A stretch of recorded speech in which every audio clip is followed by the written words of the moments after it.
भाई और बहनों, इतनी कड़ी धूप में आप मेरा इंतजार कर रहे हैं, इसके लिए मैं आपकी बहुत बहुत आभारी हूं। हमारे पार्टी के वरिष्ठ नेता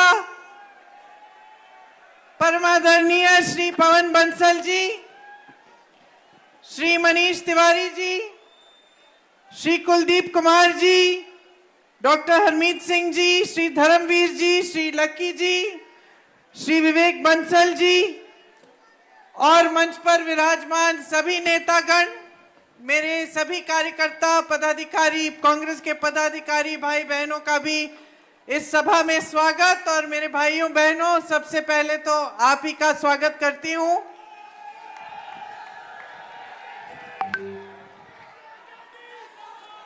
ये वो शहर है जिसको पंडित नेहरू जी ने एक बार लोकतंत्र का प्रतीक कहा था।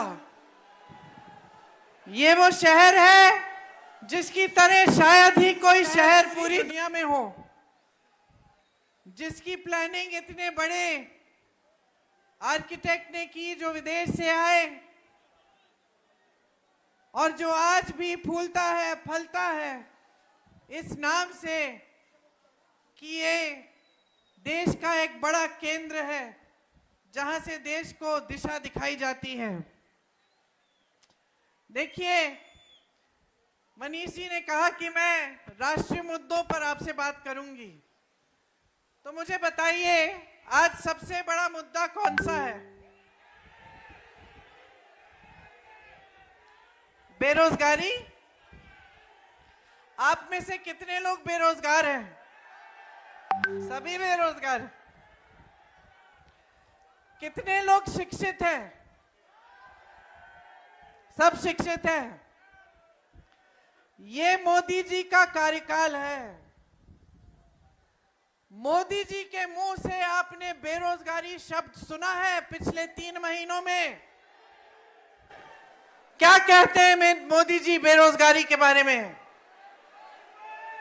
क्या सफाई देते हैं कि इनके 10 सालों के कार्यकाल में आज देश में सबसे ज्यादा बेरोजगारी है।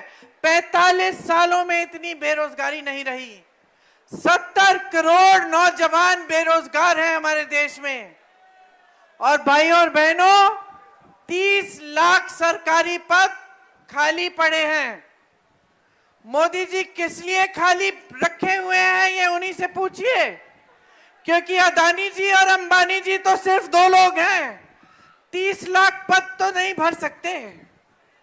तो किसके लिए खाली रखे हैं ये पूछिए मोदी जी से। अदानी तो सिर्फ एक है, 30 लाख पद खाली हैं। अंधभक्तों के लिए भी अगर भर लेते अंधभक्तों से तब भी अच्छा होता। लेकिन भाई साहब, आज तो अंधभक्त भी बेचारे बेरोजगार हैं।